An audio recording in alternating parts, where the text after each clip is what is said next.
મારે એક સંસ્થાનું નિર્માણ કરવું છે, સર્જન કરવું છે. અને સર્જન શેમાંથી? એમાં સંવેદના છે એટલા માટે. અને સંવેદનામાંથી જે માતા જે છે એ પોતાના બાળકનો જન્મ આપે છે, એમાં જે સંવેદના પડેલી હોય એવી સંવેદના જેઠાભાઈ એ વખતના સમયમાં વિચાર કર્યો અને એક સર્જન કર્યું. એ સર્જનમાંથી હજારો વિદ્યાર્થીઓ દેશના રાજ્યના ખૂણે ખૂણે પોતાની જે પણ કલા છે, પોતાની પાસે જે પણ આવડત છે એ આવડત એ ત્યાં પ્રસ્થાપિત કરે છે. હવે જે માણસ અહીંયાથી ગયો છે એ માત્ર એક વ્યક્તિ નથી ગયો. એ મિત્રો આખી કોલેજ ગઈ છે. એ કોલેજના સ્થાપકનું નામ ત્યાં ગયું છે, એ કોલેજના સ્ટાફનું નામ ગયું છે, એ કોલેજનું વાતાવરણ ત્યાં ગયું છે, એ કોલેજનો વિચાર વૈભવ પણ છે. તમે જ્યાં પણ જાઓ, જે ભાષાનો વૈભવ તમે સાથે લઈ જાઓ છો, એમાં સંસ્થાનો વૈભવ પણ લઈ તમે ક્યાંય પણ જાઓ છો. એમ જ્યારે પણ કોઈ પણ એક વ્યક્તિ અહીંયાથી જ્યારે જાય ત્યારે માત્ર વ્યક્તિ નથી જતો, એ વ્યક્તિ સાથે જોડાયેલી તમામ સંવેદનાઓ, તમામ કાર્યપદ્ધતિઓ, તમામ સારી નસીબ બાબતો અને એનો અનુભવ જે છે એ અનુભવ લઈને જાય છે. અને માત્ર લઈને નથી જતો, ત્યાં પણ એક પ્રતિકાત્મક રીતે કે ભાઈ અહીંયા આ પ્રભુત્વ જે છે એ ક્યાંથી આવ્યું છે, તો માનવ કોલેજમાંથી કે અમદાવાદ વિધાનસભામાં અમે જઈએ ત્યારે પણ ત્યાં જોવા મળે, કે કોઈ કલેક્ટર ઓફિસમાં ગયા હોય તો ત્યાં પણ જોવા મળે.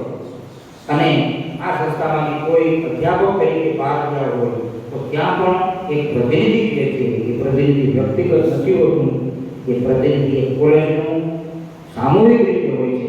અને એ સામૂહિક પ્રતિનિધિ જ્યારે ત્યાં હોય છે ત્યારે અહીંના સંસ્મરણો, એની યાદો, એની વિચારધારા આ બધું જ ત્યાં લઈ જઈ અને અહીંને ગૌરવ અપાવવાનો પ્રયત્ન કરે. એટલે એક દીકરી જ્યારે સાથે જાય ને ત્યારે દીકરી નથી જતી. ભૂતકાળમાં ગાંધીનગરથી પણ સાહિત્ય અકાદમીમાંથી ખૂબ જેને કહેવાય એવા હોદ્દેદારો પણ આપણે યોજાયા છે. ખૂબ આપણે સરસ રીતે આ ભારતીય ભાષાનો દિવસ આપણે ઉજવો. આજે મને ખૂબ આનંદ એટલા માટે છે કે રમેશભાઈ મહેતા એ થોડી વાત કરી મારા અંગેની, એનો પણ મને અંદરથી ખૂબ ભાવ એટલા માટે છે કે માણસને આનંદની અનુભૂતિ ત્યારે થાય કે માણસને જાણનારા, માણનારા અને ઓળખનારા લોકો જ્યારે મળે તો માણસને અંદરથી આનંદની અનુભૂતિ થાય. મને આનંદની અનુભૂતિ એટલા માટે થાય છે કે મારો ધક્કો વ્યર્થ નહીં થાય, મારો ધક્કો નિષ્ફળ નહીં થાય. ઈશ્વરે જે અવતાર આપ્યો છે, અવતરણ આપ્યું છે, એમાં મને મારી નિષ્ફળતા નહીં દેખાય. મને છૂપું છૂપું એમ લાગે કે કંઈક ને કંઈક મારા જીવનનું સફળતાની સાથે સુધી કોઈ છું. ડોક્ટર મહેશ મ્યાંકા તો મારા પરિવારના સભ્ય છે, પણ આ સંસ્થાનું જેને નવનિર્માણ કરવામાં ખૂબ લોહી લીધું છે, ખૂબ મારા જમણા અને ડાબા હાથ જેવું કામ ભાઈ શ્રી ડોક્ટર મહેશ મ્યાંકાએ કર્યું છે. એના માટે તો મારી પાસે શબ્દો જ નથી. મારે કઈ ભાષામાં નવાજવા, કઈ ભાષામાં હું એનું બહુમાનિત કરું. માતૃભાષા તો મેં મારા ખાલી આંગળે જ શીખેલી છે. જેટલી મેં મારા ઘર પરિવારમાં મારી ભાષાને સમજી છે, બસ એટલી જ હું વાત કહી શકું. મારી માટે માતૃભાષા એટલે માના હેત થકી બાળકના કંઠે પહેલો જ બોલાતો સ્વર છે એ માતૃભાષા. આપણા તહેવારોની મીઠાશ, આપણા ઘર પરિવારમાં બનતા પકવાનો, આપણી મીઠાઈઓ, આપણા લહેંગા અને આપણા આંગણે રહેતા આપણા વડીલો, દાદી, દાદા, નાના કે નાની થકી જે રંગો સંભળાય છે એ જ કદાચ આપણી ભાષા છે. એમ કહી શકાય કે લાગણીને આમ તો કોઈ ભાષા નથી. ભાષા જે છે એ અભિવ્યક્ત છે. જે ભાષામાં આપણે અભિવ્યક્ત થઈએ છીએ એ આપણી માતૃભાષા છે.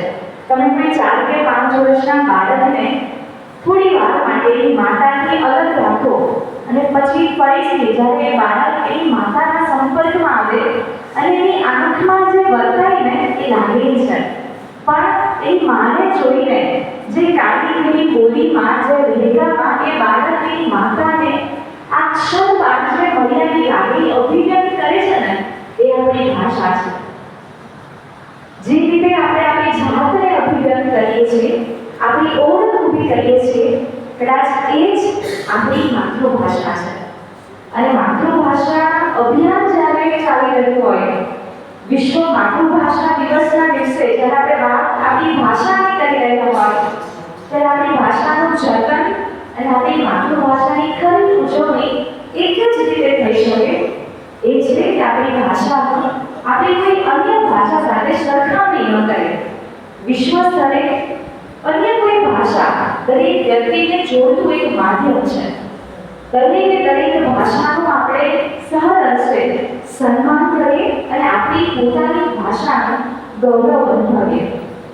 આપણા રોજિંદા જીવનમાં આપણી ભાષાનો ઉપયોગ કરી આપણી ભાષાને, આપણી સંસ્કૃતિને વધુ રૂપે વાંચીએ, લોકોને વંચાવતા કરીએ અને આપણી સંસ્કૃતિનું સન્માન કરીએ, એકમેકનું સન્માન કરીએ, એ જ ખરી ઉજવણી છે.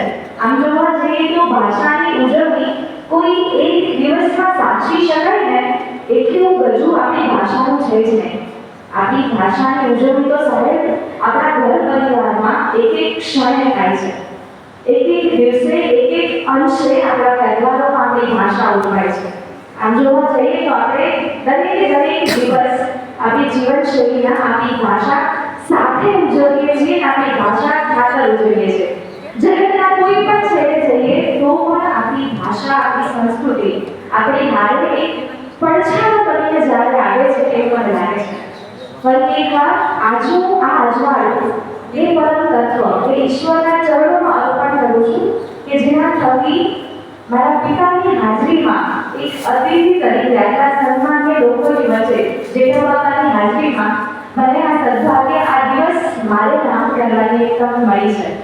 આપ સૌને, આપણને બધાને વિશ્વ માતૃભાષા દિવસની ખૂબ ખૂબ શુભેચ્છાઓ. તમારી ભાષાને પ્રેમ કરજો, તમારી સંસ્કૃતિને પ્રેમ કરજો અને શક્ય હોય એટલું આપણી ભાષાનું જતન કરીએ. આવો સાથે મળી એક સંકલ્પ આપણી ભાષાને આપ કરીએ. Thank you so much.